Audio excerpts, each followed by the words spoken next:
अब हम बात करने वाले थे यू बैक्टीरिया की। यू बैक्टीरिया दो टाइप के होते हैं, ऑटोट्रॉफिक एंड हेटरोट्रॉफिक। दोनों तरीके के हो सकते हैं यू बैक्टीरिया फिर true bacteria. And autotrophic bacteria की बात करें तो ये ऐसे यू बैक्टीरिया जो खुद का खाना खुद प्रिपेयर करते हैं किसी ना किसी मेथड से।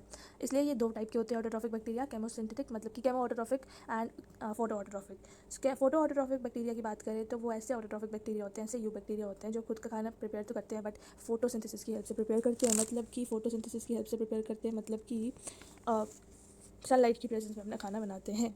केमोसिंथेटिक और केमो ऑटोट्रॉफी की बात करें तो वो केमोसिंथेसिस परफॉर्म करके खाना बनाते हैं। फोटोसिंथेसिस के ड्यूरिंग क्या होता है, ऑक्सीजन भी रिलीज़ हो जाती है ना, फूड भी प्रिपेयर करते हैं और ऑक्सीजन भी रिलीज़ होती है।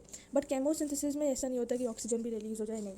So they do not, chemoautotrophs do not produce oxygen but they make food. और फोटो ऑटोट्रॉफ्स यू बैक्टीरिया की बात करूँ तो उसमें हमारे पास एग्जाम्पल है साइनोबैक्टीरिया की। केमो ऑटोट्रॉफ यू बैक्टीरिया की बात करूँ तो उसमें हमारे पास एग्जाम्पल है नाइट्रोसोमोनास की। नाइट्रोसोमोनास की बात करें तो इनका किसी चीज़ में फंक्शन जो है, क्या काम करते हैं ये बताती हूँ। नाइट्रोसोमोनास जो एग्जांपल है केमो ऑटोट्रॉफ यू बैक्टीरिया की, ये ऑक्सीजन तो नहीं प्रोड्यूस करता बट क्या करता है, खुद खाना बनाता है और it can convert ammonia into nitrate, sorry ammonia into nitrite. Ammonia को नाइट्राइट में कन्वर्ट करता है और फर्दर नाइट्राइट को नाइट्रेट में कन्वर्ट कर देता है। So nitrosomonas convert ammonia into nitrite and further nitrite into nitrate. अब हम फोटो ऑटोट्रॉफ यू बैक्टीरिया की एग्जांपल की बात करते हैं, दैट इज साइनोबैक्टीरिया। तो साइनोबैक्टीरिया ऐसा यू बैक्टीरिया जो कि ऑटोट्रॉफिक है, मतलब कि फोटोसिंथेसिस की प्रेजेंस में अपना खाना खुद प्रिपेयर करता है, इसलिए फोटो ऑटोट्रॉफ कहते हैं इसे साइनोबैक्टीरिया को। And it's a you bacteria, true bacteria. Cyanobacteria को हम ब्लू ग्रीन एल्गी मतलब कि BGA के नाम से भी जानते हैं, इसका old name was BGA। And cyanobacteria का क्या फंक्शन है, it helps in nitrogen fixation, it works as a fertilizer, nitrogen fixation में हेल्प करता है। सो साइनोबैक्टीरिया में you will find that some cells, specialize cells are present which are called as heterocyst.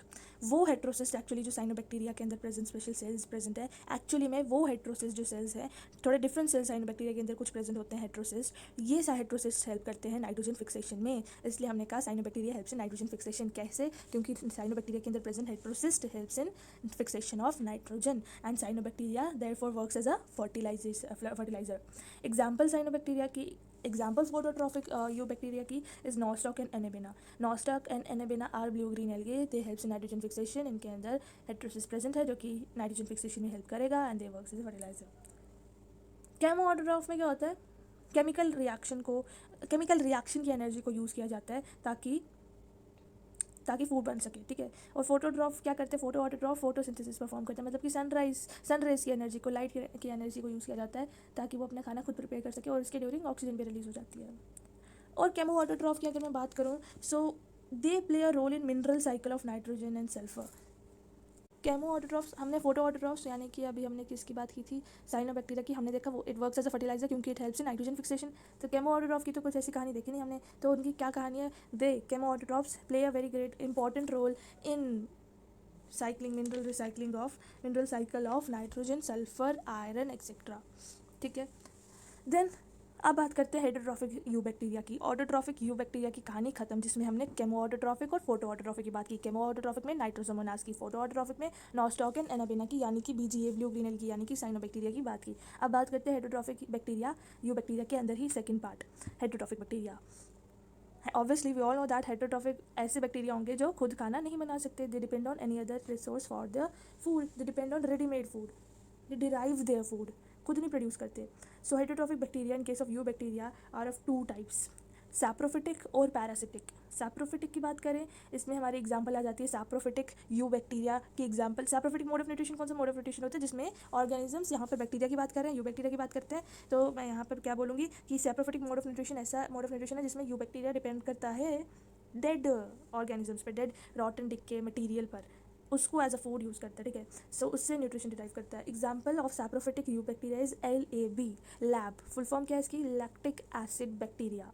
So lactic acid bacteria एक heterotrophic eubacteria है, ये saprophytic mode of nutrition follow करता है, lab, lactic acid eubacteria, sorry lactic acid bacteria. They can convert milk into curd. और lactic acid के बारे में क्या पता, आपने पहले भी सुना हो कि ये मिल्क को कर्ड में कन्वर्ट करने के लिए हेल्प करता है। यहाँ से हमें ये भी पता चलता है कि बैक्टीरिया कुछ अच्छे भी होते हैं, फ़ायदा भी होता है बैक्टीरिया का, और कुछ नुकसानदायक भी होते हैं। सो यहाँ पर फ़ायदा हम देख सकते हैं, लैक्टिक एसिड बैक्टीरिया जो हेटरोट्रॉफिक यू बैक्टीरिया है, जो कि सैप्रोफिटिक यू बैक्टीरिया है, इसका एक हेल्प है यहाँ पर, बेनिफिट है यहाँ पर कि it helps in converting milk into curd, curd बनाने में हेल्प करता है lactic acid bacteria, LAB। Actually ये किस टाइप का बैक्टीरिया है, यू बैक्टीरिया, उसके अंदर भी सैप्रोफिटिक यू बैक्टीरिया, ये saprophytic mode of nutrition follow करता है। Next parasitic mode of nutrition की बात करें हेटरोट्रॉफिक बैक्टीरिया के अंदर, इसी यू बैक्टीरिया के टॉपिक के अंदर। पैरासिटिक मोड ऑफ न्यूट्रिशन मतलब कि ये लिविंग सेल के अंदर जीते हैं, उससे अपना खाना डिराइव करते हैं, अपना आपको बेनिफिट करते हैं लिविंग सेल के अंदर जीने से। So parasites they live in living cell, parasites live in living cell. Example xanthomonas. Xanthomonas ऐसा यू बैक्टीरिया है, जैंथोमोनास ऐसा यू बैक्टीरिया है जो कि parasitic mode of nutrition follow करता है, it lives in living cell. Xanthomonas is parasitic eubacteria. Xanthomonas किस में जीता है? It lives as a parasite in plants. किस में जीता है? किस लिविंग सेल में? किसके लिविंग सेल में जीता है? प्लांट्स के लिविंग सेल में। प्लांट्स आर लिविंग, उनके सेल में जीता है। प्लांट ऑफ सिट्रस, एक्चुअली कौन सा plant? Citrus, it is the host plant. कौन सा प्लांट? सिट्रस का प्लांट।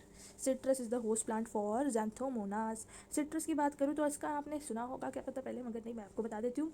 सिट्रस जो है it causes a disease, citrus causes a disease which is called as citrus canker. Citrus canker नाम का disease citrus नाम का प्लांट कर सकता है, which is cause by Xanthomonas. और क्यों करता है? जब इसके अंदर जैंथोमोनास जीता है। जैंथोमोनास जब सिट्रस नाम के प्लांट के अंदर एज अ पैरासाइट जीता है, तब उसके अंदर एक डिजीज़ हो जाता है विच इज़ कॉल्ड सिट्रस कैंकर। क्यों हुआ ये सिट्रस कैंकर नाम का डिजीज़ इन सिट्रस? क्योंकि इसके अंदर जैंथोमोनास नाम का पैरासाइट जिया। पैरासाइट आने की वजह से सिट्रस प्लांट को एक डिजीज़ हो गया सिट्रस कैंकर नाम का। Next example of parasitic eubacteria is clostridium. Clostridium, clostridium, CLOSTRIDIUM, Clostridium. It have different species. Some species causes Tetres disease and also causes food poisoning.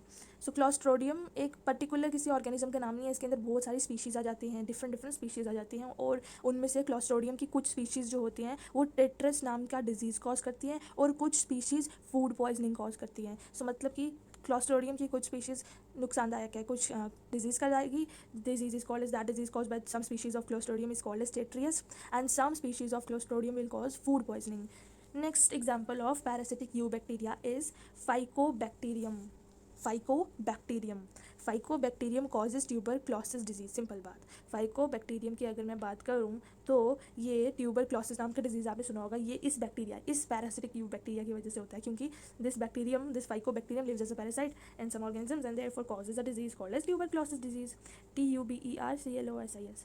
सो हमने अभी तक कितने एग्जाम्पल देखी पैरासिटिक यू बैक्टीरिया की? 3 example. Xanthomonas जो कि citrus plant में रहता है और सिट्रस कैंकर नाम का डिजीज़ कॉज करता है। क्लॉस्ट्रोडियम जिसकी कुछ स्पीसीज फूड पॉइजनिंग कॉज करती है, कुछ स्पीसीज क्या करती हैं, डिजीज़ कॉज करती हैं, टेट्रियस नाम की disease, TETRIUS। And see next example हमने जो देखी थी that is mycobacterium which causes tuberculosis disease parasitic eubacteria के अंदर। आई एम सॉरी, यहाँ पर मैं कुछ क्लियर करना चाहती हूँ।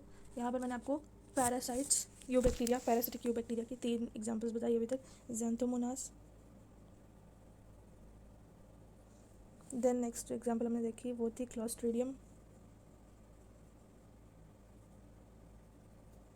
देन तीसरी एग्जाम्पल इज माइकोबैक्टीरिया। माइकोबैक्टीरिया और माइकोबैक्टीरियम सिंगुलर में, it causes tuberculosis disease. Mycobacterium causes tuberculosis disease. And फिर लास्ट एग्जाम्पल हमारे पास पैरासिटिक यू बैक्टीरिया की है विब्रियो कोलेरा। ये जो ये पैरासिटिक यू बैक्टीरिया है जो कि लिविंग सेल में जिएगा, विब्रियो कोलेरा, नाम से कुछ दिख रहा है आपको? कुछ दिख रहा है नाम के अंदर? विब्रियो कोलेरा, कुछ तो दिख रहा है नाम के अंदर। तो ये विब्रियो कोलेरा नाम का पैरासिटिक यू बैक्टीरिया जब किसी ना किसी तरीके से अगर आपके बॉडी के अंदर एंटर हो गया, आपको ह्यूमंस के केस में बात कर रही हूँ, विब्रियो कोलेरा अगर किसी तरीके से हमारी बॉडी में एंटर हो गया तो हमें कोलेरा नाम का डिजीज़ हो सकता है। So vibrio cholera causes cholera in humans, ठीक है। सो हमने 4 यहाँ पर पैरासिटिक यू बैक्टीरिया देखे, xanthomonas, clostridium, mycobacterium and vibrio cholera. और सो ये हेटरोट्रॉफिक बैक्टीरिया के अंदर हमने 2 टाइप के बैक्टीरिया देखे, सैप्रोफिटिक, पैरासिटिक। सैप्रोफिटिक में हमने लैब देखा था, लैक्टिक एसिड बैक्टीरिया जो मिल्क को कर्ड में कन्वर्ट करता है। और कुछ हेटरोट्रॉफिक बैक्टीरिया ऐसे होते हैं जो कि एंटीबायोटिक्स प्रोड्यूस करते हैं।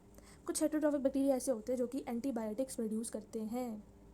Example, so some heterotrophic bacteria which produces antibiotics, जैसे कि एग्जाम्पल में स्ट्रेप्टोमाइसिस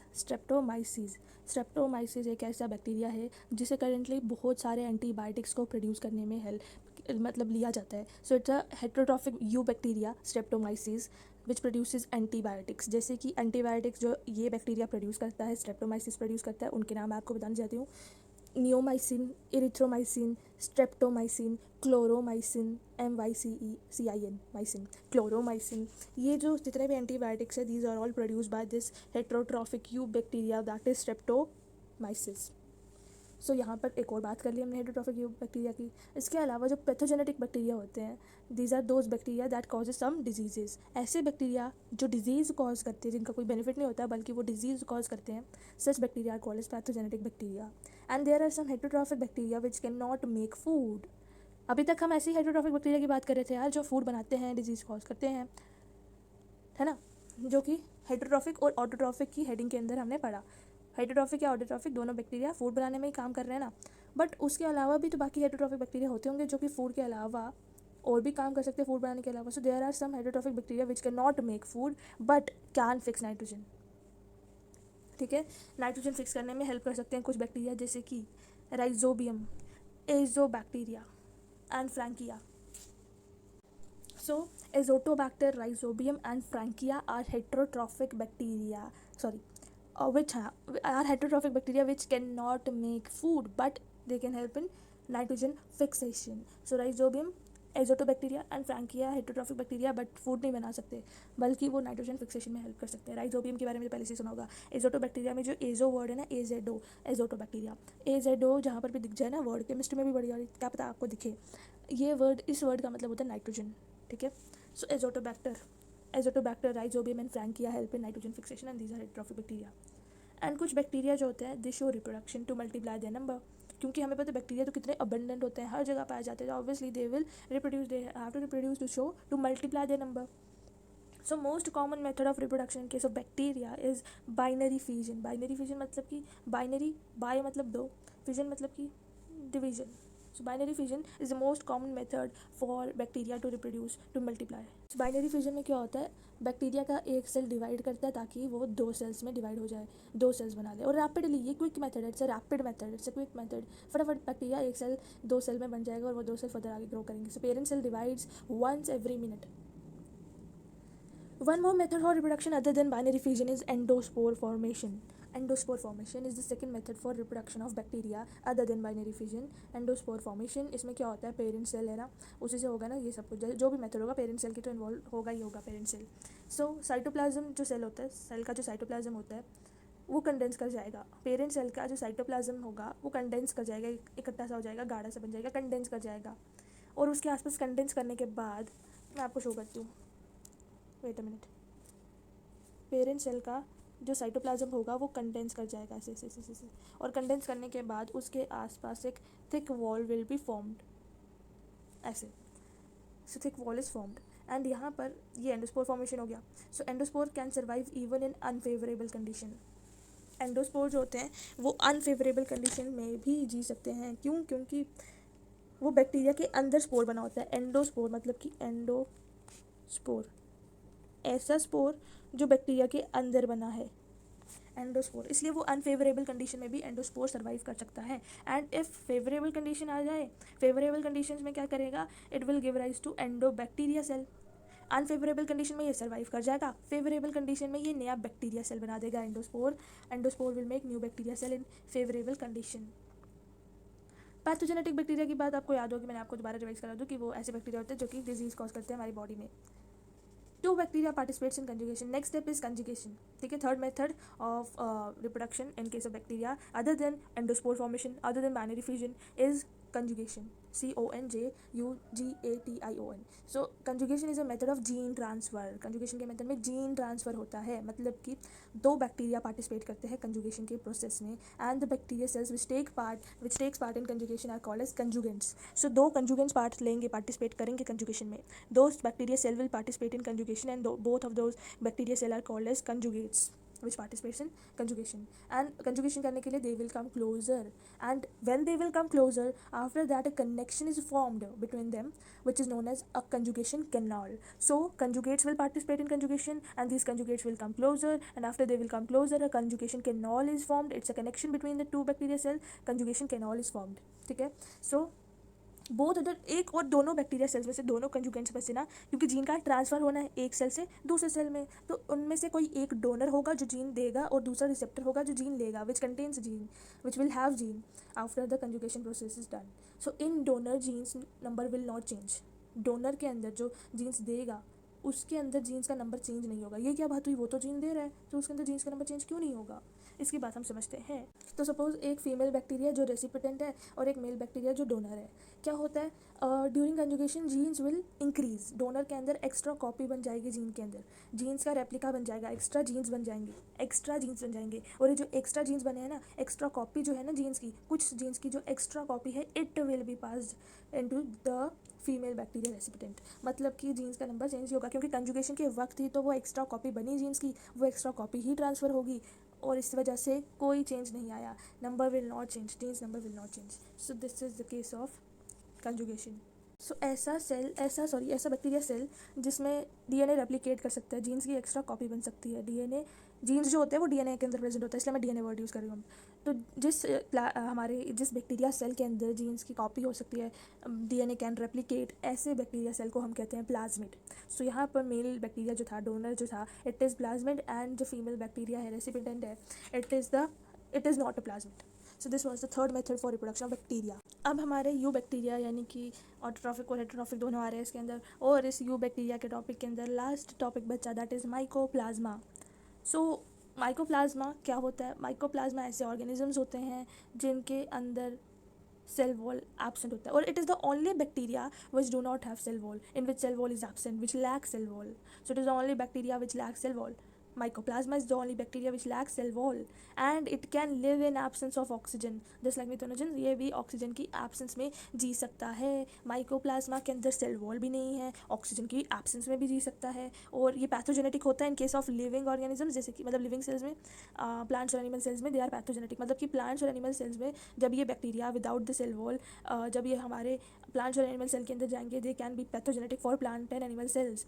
मतलब कि वहाँ पर डिजीज कॉज कर सकता है mycoplasma. So mycoplasma is pathogenetic in case of plants and animal cells. In mammals they do a disease called as, आगे की कहानी बताने से पहले बता दूं, माइकोप्लाज्मा जो है ना, they are the smallest living cells known and they can survive without oxygen. So remember this point, smallest living cell जो होता है पूरी दुनिया में, that is mycoplasma. Living cell की कहानी करें तो mycoplasma is the smallest living, and इन्हें प्लेरोनिमोनिया लाइक ऑर्गेनिजम्स नाम से भी जाना जाता है. PPLO, pleuropneumonia like organisms. PPLO, P for pleuro, P for pneumonia क्योंकि उसमें P साइलेंट है, like L for like, O for organisms. And they causes a disease in mammals called as pleuropneumonias. Then in plants they causes a disease like little leaf of brinjal. Plants के जैसे कि plants में जैसे कि brinjal का जो छोटा leaf होता है ना, उसके अंदर डिजीज़ कॉज करता है. पपाया का जो बच्ची टॉप होता है, बल्कि से टॉप होता है ना पपाया का, उसमें डिजीज़ कॉज करता है. That is all caused by mycoplasma, the smallest living cell, the cell which do not have cell wall, the cell which can live, which can survive in absence of oxygen, which is pathogenic in plants and animals and causes diseases like pleuropneumonia in mammals, and in plants like little leaf of brinjal and butchy top disease of papaya. Finally kingdom Monera की बात खत्म हुई. अब हम बात करेंगे kingdom Protista की. Kingdom Protista में हमने बात समझी थी कि kingdom Protista and kingdom Monera are the only two kingdoms जिसके अंदर यूनिसेलुलर ऑर्गेनिजम्स आ जाते हैं. बट किंगडम प्रोटिस्टा में यूनिसेलुलर यूकैरियोटिक ऑर्गेनिजम्स आ जाते हैं. So kingdom Protista includes unicellular eukaryotic organisms. और इसमें सबसे पहले किंगडम प्रोटिस्टा, हम सबसे पहले बात करेंगे किंगडम प्रोटिस्टा के अंदर फोटोसिंथेटिक प्रोटिस्टा की. सबसे पहले टॉपिक है हमारा फोटोसिंथेटिक प्रोटिस्टा. मतलब किंगडम प्रोटिस्टा में सबसे पहले ऐसा वाला प्रोटिस्टा जो कि फोटोसिंथेसिस परफॉर्म करता है, जो कि ऑटोट्रॉफिक है, जो कि ऑटोट्रॉफ है. ठीक है. सो फोटोसिंथेटिक प्रोटिस्ट की एग्जांपल बताऊं अगर मैं आपको, फोटोसिंथेटिक प्रोटिस्ट की example is chrysophytes. Chrysophytes are the example of photosynthetic protist. So यहाँ पर एक्चुअली हम क्रिजोफाइट्स की कहानी देखने वाले हैं, फोटोसिंथेटिक प्रोटिस्टा की कहानी देखने वाले हैं. So chrysophyte is actually one variety of photosynthetic protista. And ये जो क्रिजोफाइट्स होते हैं ये एक्वेटिक वाटर में रहते हैं, मतलब कि वाटर में रहते हैं, फ्रेश वाटर और मैरीन वाटर दोनों टाइप के वाटर में जीते हैं क्रिजोफाइट्स. फोटोसिंथेटिक प्रोटिस्टा दोनों टाइप के वाटर में सर्वाइव कर सकते हैं एंड दे कैन स्विम और other variety can not swim. Chrysophytes जो है दे कैन स्विम. हमें पता है कि क्रिजोफाइट्स ऐसे फोटोसिंथेटिक ऑटोट्रॉफ्स हैं जो कि ऐसे प्रोटिस्टा है, फोटोसिंथेटिक प्रोटिस्टा है जो कि वाटर में सर्वाइव करते हैं, है ना. तो obviously they know how to swim. Chrysophytes को पता है कैसे स्विम करा जाता है. बट बाकी जो वैरायटी है फोटोसिंथेटिक प्रोटिस्टा की, दे can not swim, they can swim, or other variety cannot swim, and some can float or surface or on surface of water. सो कुछ वैरायटी वाटर की सरफेस पर फ्लोट कर सकते हैं, एंड ऐसी वैरायटी जो वाटर की सरफेस पर फ्लोट कर सकते हैं, ना कि स्विम कर सकते हैं बल्कि वाटर की सरफेस पर फ्लोट कर सकते हैं, ऐसी वैरायटी जो वाटर की सरफेस पर फ्लोट कर सकते हैं, ऐसी वैरायटी को हम कहते हैं planktons. So planktons are free floating organisms. So यहाँ पर हम फाइटो प्लैंक्टन्स की बात करेंगे. They are free floating organisms. Free floating organisms phytoplanktons को इसलिए कहा क्योंकि they can float, they can not swim, they can float on the surface of water. So they can perform photosynthesis, इसलिए phyto word use किया. Plankton है मतलब कि float कर सकता है, फाइटो है मतलब कि फोटोसिंथेसिस परफॉर्म करता है, मतलब कि phytoplankton is protista which is photosynthetic. So हमने क्रेजोफाइट की पहले एग्जांपल देखी, which can swim. Chrysophyte can swim, aquatic water में जीता है. और उसके अलावा क्रेजोफाइट के अलावा फाइटो प्लैंक्टन जो है, इनकी बात कर रहे हैं अब हम. फाइटो प्लैंक्टन ये भी क्रेजोफाइट्स के अंदर आ जाते हैं. ये पैसिवली वाटर करेंट्स में फ्लोट करते हैं. इन प्लैंक्टन फाइटो प्लैंक्टन्स की बात करें तो फाइटो प्लैंक्टन्स एक अंदर एग्जाम्पल्स की बात करें तो डायटम्स और desmids are the example of phytoplanktons free floating organisms which perform photosynthesis. These are diatoms and desmids are examples of phytoplanktons. Diatoms and desmids are example of phytoplanktons. Desmids की बात करें तो they are also called as golden algae. Algae तो obviously है, and golden algae के नाम से जाना जाता है इन्हें, डेस्मिड्स को. डायटम्स की बात करते हैं यहाँ पर अब हम. Diatoms which are phytoplanktons, they are eukaryotic. क्योंकि किंगडम प्रोटिस्टा के अंदर बात कर रहे हैं ना, तो cells of diatoms are eukaryotic. Cell is eukaryotic and cell wall consist of 2 parts. Diatom की सेल जो है, तो डायटम की cell is eukaryotic, and cell wall की बात करें तो उसके अंदर 2 पार्ट्स आ जाते हैं. मतलब कि डायटम की सेल वॉल यूनिक है क्योंकि इसके अंदर 2 पार्ट्स आ जाते हैं, 2 कवरिंग आ जाती है. आउटर कवरिंग जो है, सेल वॉल की आउटर कवरिंग जो है, it is divided into 2 halves. Outer covering of diatom cell wall is divided into 2 halves. Outer covering is divided into 2 halves. One is bigger and one is smaller. Bigger one is called as epithecia. Another one is smaller, and small wall is called as hypothecia. So 2 parts है outer covering के, cell wall की outer covering के 2 parts है, इसलिए तो ये unique cell wall है इनके पास. इसलिए मैंने कहा था स्टार्टिंग में कि they have unique cell wall because their outer covering has 2 parts. It consist of 2 parts. Their outer cell wall covering consist of 2 parts. One is epitheca and another is hypotheca. Epitheca is the bigger part and hypotheca is the smaller part. Epitheca की बात करूँ तो बिगर part है, इसको मैं आपको draw करके बताती हूँ. छोटा सा एक पीस ड्रॉ करके बताती हूँ. देखो, so this is epithecia, the bigger part, and this is hypothecia, the smaller one, the smaller part. ठीक है, and both of them are tightly fitted under. Yes, ठीक है. Epithecia, hypothecia are the outer covering. Outer covering consists of 2 special parts. That is why we say outer covering cell wall of diatoms is unique. Cell wall of diatoms is unique. हम diatoms की बात कर रहे हैं ना अभी. Diatoms are eukaryotic cell and their cell wall is unique because they consist of 2 part. Cell wall consist of 2 part, unique cell wall. Then next, cell wall किसकी बनी है. सेल वॉल की कंपोजिशन बात करें, डायटम्स की cell wall की composition की बात करें तो वो भी कुछ हटके है. It is made up of cellulose and silica. Cellulose और सिलिका की बनी है. Cell wall is made up of cellulose and silica. अब सिलिका की बात करें तभी तो सेल वॉल को हम कहते हैं सिल्किफाइड है. Cell wall is silicified. Why we say that cell wall of diatoms is silicified? Because it consists of silica and cellulose. So silica की वजह से जो सेल वॉल है डायटम्स की, इट कैन नॉट डिकम्पोज. क्योंकि cell wall की diatoms आप देखना कभी भी सेल वॉल, डायटम्स की सेल वॉल जो होगी, रिमेंबर दिस पॉइंट, डायटम्स की जो सेल वॉल होगी कभी भी डिकम्पोज नहीं होगी. क्यों भाई? क्योंकि उसके अंदर सिलिका प्रेजेंट है. So because of the presence of silica and cellulose, cell wall of diatoms can not be decomposed. Even after death, the cell wall of diatoms cannot be decomposed because it contains silica with cellulose. So सारा cell decompose हो जाएगा but cell wall decompose नहीं होगी diatoms की, क्योंकि उसके अंदर cell wall के अंदर सिलिका भी प्रेजेंट है. मगर सेल वॉल डिकम्पोज नहीं होगा. Even after death cell decompose हो जाएगा, सेल वॉल डिकम्पोज नहीं होगी. और इसलिए समंदर के नीचे ये डिकम्पोज नहीं हो रही, खत्म ही नहीं हो रही. तो समंदर के नीचे आप देखना, क्योंकि एक्वेटिक ऑर्गेनिजम्स है ना, डायटम्स क्या है, फाइटोप्लैंक्टन्स है, पानी में जीते हैं. क्रेजोफाइट्स के अंदर ही पढ़ रहे हैं इनकी कहानी ना. तो ये जो है समुद्र के नीचे आप देखोगे इकट्ठा होते जाएंगे, वहाँ पर कलेक्ट होते जाएंगे, समुद्र के नीचे कलेक्ट होते जाएंगे. ये सेल वॉल की डिकम्पोज नहीं होंगे तो सेल वॉल सारा का सारा समुद्र के नीचे कलेक्ट होते जाएंगे. एंड इसी चीज़ को cell wall of this diatoms, the collection of cell wall of this diatoms which are collected at the end of bottom of the समंदर is called as diatomaceous earth. Diatoms की cell wall को जो decompose नहीं होती है, जो समंदर के नीचे इकट्ठा हो जाती है, उसको हम कहते हैं डायटमेशियस अर्थ. क्योंकि एक परत बन जाती है ना नीचे, so that is called is diatomaceous earth. और इस डायटोमिशियस अर्थ के ना फ़ायदे उल्टा अच्छा है डिकम्पोज नहीं हुई सेल वॉल, क्योंकि इस डायटोमिशियस अर्थ के बहुत सारे फ़ायदे हैं। डायटोमिशियस अर्थ के बहुत सारे फ़ायदे हैं। डायटोमिशियस अर्थ के बहुत सारे बेनिफिट है। It helps in making polishes, filters for syrups and oils, sound proofing, making of dynamites and gramophone needles. So diatomaceous earth के क्या बेनिफिट है, किस किस चीज़ों में हेल्प किया यूज़ किया जाता है डायटोमिशियस अर्थ। इनको पॉलिशिंग में यूज़ किया जाता है, फिल्ट्रेशन में यूज़ किया जाता है, किसके ऑयल्स की फिल्ट्रेशन में यूज़ किया जाता है, और साथ ही साथ इन्हें सिरप्स बनाने के लिए, सिरप्स की फिल्ट्रेशन के लिए यूज़ किया जाता है। So they are use in polishing, filtration of oils and syrups. Next point, so इसी के साथ हमारा हमने इधर ही हम एक्चुअली फाइटोप्लैंक्टन्स में डायटम्स और डेस्मिड्स एग्जांपल देखी, उसमें डायटम्स के बारे में हमने देखा, उधर से हमने डायटोमिशियस अर्थ के बारे में पढ़ा। एंड उससे पहले हम ये सब फाइटोप्लैंक्टन्स किसके अंदर पढ़ रहे थे, क्रिजोफाइट्स के अंदर पढ़ रहे थे, जो कि क्या है वो फाइटोप्लैंक्टन्स किसके अंदर आए, क्रिजोफाइट्स के अंदर। क्रिजोफाइट्स किसकी वैरायटी थे, फोटोसिंथेटिक प्रोटिस्टा की वैरायटी। नेक्स्ट पे चलते हैं। सो पहला टॉपिक किंगडम प्रोटिस्टा के अंदर क्रिजोफाइट्स फोटोसिंथेटिक प्रोटिस्टा का खत्म हुआ। Second topic under kingdom protista is dinoflagellates. Dinoflagellates is one more example of photosynthetic protist. पहली एग्जाम्पल हमने फोटोसिंथेटिक प्रोटिस्ट की देखी, फोटोसिंथेटिक प्रोटिस्ट की पहली एग्जाम्पल क्रिजोफाइट्स। दूसरा टॉपिक मतलब दूसरी example of photosynthetic protist is dinoflagellates. नाम से ही पता चल रहा है डायनोफ्लैजिलेट्स, दो डायनोफ्लैजिलेट्स मतलब कि दो फ्लैजिलिया वाला डायनोफ्लैजिलेट्स। इनकी बात करें तो इनके पास दो फ्लैजिला होता है and they can be at 90 degree angle with each other and one is place horizontally and other is place vertically. मतलब कि जो दो फ्लैजिला हैं वो कैसे प्लेस होते हैं, उनकी बताती हूँ मैं आपको किस तरह से प्लेस होते हैं। एक हॉरिजॉन्टली प्लेस होता है, एक वर्टिकली प्लेस होता है, such that they make 90 degree angle with each other. So they can make 90 degree angle with each other as one is place horizontally and one is place vertically. ऐसे flagella इनके अंदर dinoflagellates के अंदर present होते हैं। अब इनके body colour में भी बहुत सारे डिफरेंस है। Dinoflagellates have different kind of colour, different kind of dinoflagellates have different colours, body colour is also different body colours.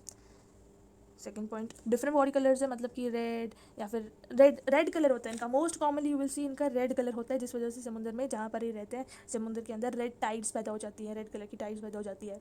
And इनकी cell wall is only made up of dinoflagellates are such kind of photosynthetic protist which whose cell wall is made up of cellulose. Dinoflagellates की cell wall सिर्फ cellulose की बनी है। Otherwise हमने diatoms की कहानी देखी थी, उसमें सिलिका भी प्रेजेंट था, बट यहाँ पर सिर्फ सेल्यूलोज की डायनोफ्लैजिलेट्स की cell wall is made up of cellulose. One more photosynthetic bacteria other than dinoflagellate. Next topic पर चल रहे हैं, अदर देन डायनोफ्लैजिलेट। अच्छा समझा देती हूँ मैं आपको, रुक जाओ। डायनोफ्लैजिलेट्स के अंदर हमारे पास एग्जांपल है गोनियोलैक्स की, जो कि रेड डायनोफ्लैजिलेट है। It's red dinoflagellate which undergo rapid multiplication that they make sea appear red. So gonyaulax red colour के होते हैं, रेड डायनोफ्लैजिलेट्स होते हैं, क्योंकि हमने देखा डिफरेंट कलर्स होते हैं इनके डायनोफ्लैजिलेट्स के। कुछ के रेड कलर होते हैं और रेड कलर वाले डायनोफ्लैजिलेट्स को गोनियोलैक्स के नाम से जानते हैं। एग्जाम्पल है gonyaulax. Gonyaulax is an example of red dinoflagellate. और ये समुद्र में जब ये रैपिड मल्टीप्लिकेशन करके क्या होता है समुद्र में, क्योंकि खुद रेड कलर के होते हैं और समुद्र में इतनी तेजी से इतने ज़्यादा मल्टीप्लाई कर जाते हैं कि समुद्र रेड लगने लगता है। And this phenomena is called red tides, मतलब रेड टाइड्स अपेयर हो जाती है समुद्र के ऊपर, सी अपीयर्स एज रेड। ठीक है, so toxins release by such large number में even kill other marine animal such as fishes. तो ये टॉक्सिन्स जो रिलीज हो रहे हैं फिशेज को भी रिलीज कर सकते हैं सी के अंदर। Next photosynthetic protist is euglenoid. Euglenoid की बात करूँ तो इनके पास भी दो फ्लैजिला होते हैं। यूग्लेनॉइड ऑल्सो हैव दो फ्लैजिला।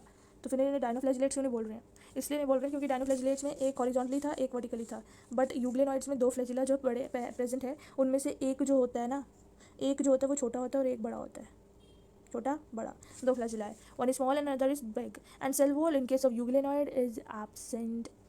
यूग्लेनॉइड्स में सेल वॉल एब्सेंट है। डायनोफ्लैजिलेट्स में सेल वॉल प्रेजेंट थी, सेल्यूलोज की बनी थी। क्रिजोफाइट्स में सेल वॉल प्रेजेंट थी, सिलिका की बनी थी, डायटम्स के केस में देखा था हमने। और यूग्लेनॉइड्स में सेल वॉल की बात करें तो ये है ही नहीं, एब्सेंट है। और फोटोसिंथेसिस परफॉर्म करते हैं, क्योंकि हमने बोला ना एग्जांपल है ये फोटोसिंथेटिक प्रोटिस्ट की एग्जांपल है यूग्लेनॉइड। सो ये फोटोसिंथेसिस परफॉर्म करते हैं सनलाइट के प्रेजेंस में। एंड अगर सनलाइट एब्सेंट हो तो फोटोसिंथेसिस परफॉर्म कर पाएंगे नहीं, तो उस केस में क्या परफॉर्म करते हैं, अगर सनलाइट एब्सेंट हो उस केस में ये हेटेरोट्रॉफिक बन जाते हैं, उस केस में they work as a predator, heterotrophic बन जाते हैं व्हेन सनलाइट इज एब्सेंट। मतलब कि they predate on living beings, they consume living beings। But एक सेकेंड, आई एम कन्फ्यूज्ड। अभी मैंने बोला जब सनलाइट प्रेजेंट होगी, सनलाइट जब प्रेजेंट होगी तब क्या होगा, जब सनलाइट इज प्रेजेंट तब they works as autotroph, and when sunlight is absent they become heterotroph, मतलब कि they work as predator, living beings को कंज्यूम करते हैं। तो मैंने बोलूँ क्या, ऑटोट्रॉफ बोलूँ या हेटरोट्रॉफ बोलूँ, क्योंकि दोनों तरीके से फंक्शन करते हैं, सनलाइट की प्रेजेंस में ऑटोट्रॉफ, सनलाइट की एब्सेंस में हेटरोट्रॉफ, इसलिए मैंने बोलूँगी mixed troph. Euglenoids are mixed troph. तो यूग्लेनॉइड्स के बारे में हमने 3 पॉइंट्स देखे, they are mixed troph, they have 2 flagella, one small and one is large, and they have no cell wall. And इसके बाद नेक्स्ट टॉपिक पे चलते हैं, किंगडम प्रोटिस्टा के अंदर यूग्लेनॉइड भी खत्म हुआ, चौथे टॉपिक पे चलते हैं, that is slime moulds.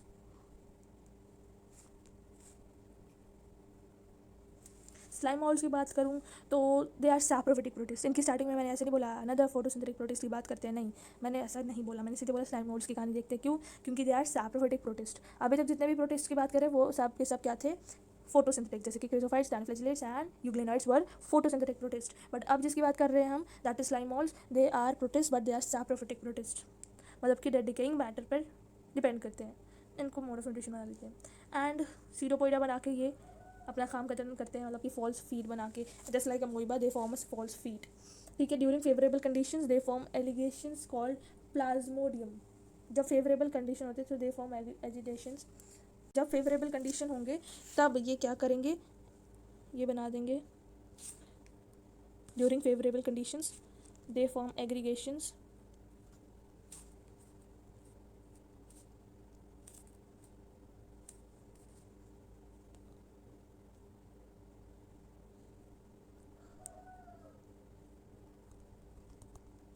Called as Plasmodium.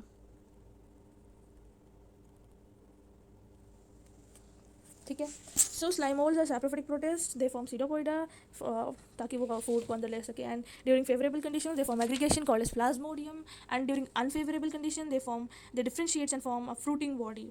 Favourable condition होगा तो ये क्या करेंगे, प्लाज्मोडियम बनाएंगे, और अनफेवरेबल कंडीशन में ये जो प्लाज्मोडियम बना है इसको डिफरेंशिएट कर देंगे, ये जो प्लाज्मोडियम बना है अनफेवरेबल कंडीशन में इसको डिफ्रेंशिएट कर देंगे ताकि फ्रूटिंग बॉडीज़ बन सके। और हमें पता है फ्रूटिंग बॉडीज़ के अंदर क्या होते हैं, स्पोर्स होते हैं उनकी टिप्स पर।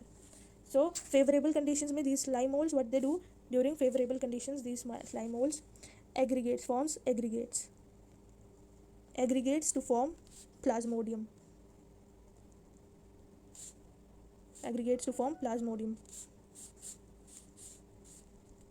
and during unfavorable conditions kahani changes, this plasmodium differentiates and forms fruiting bodies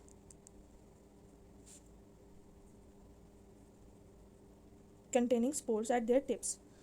So the spores possess true walls. In spores के पास true walls होती हैं, remember these spores possess true walls and they are extremely, क्योंकि इनके पास true walls होती है इसलिए they are extremely resistant and can survive for many years. और favorable conditions जब होंगे ना, these spores gets dispersed by air currents, and जब favorable conditions आएगी ये spores again क्या बन जाएंगे, slime molds बना देंगे. These spores will again form slime molds. During favorable condition these spores will germinate to form slime molds, and क्योंकि इनके पास true walls होती है that is why they can survive in extreme conditions, and during favorable condition they further form slime molds. अब हम बात करते हैं किसकी, सैप्रोफिटिक, सॉरी, अब हम नेक्स्ट टॉपिक पे चलेंगे किंगडम प्रोटिस्टा के अंदर, that is protozoan protist.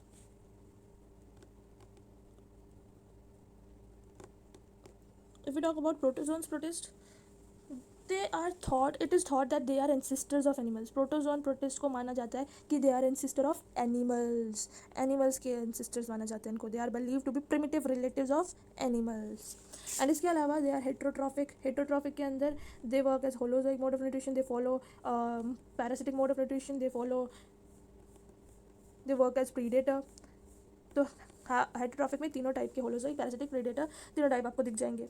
And protozoans के अंदर हम पहली बात करेंगे जू फ्लैजिलेट्स की.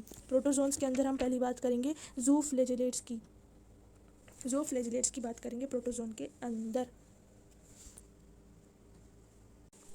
आई थिंक किंगडम प्रोटिस्टा की बात हम नेक्स्ट वीडियो में कंटिन्यू करेंगे, जिसके अंदर हम बात खत्म करेंगे प्रोटोजोन की. ठीक है, सो प्रोटोजोन की बात करेंगे नेक्स्ट वीडियो में.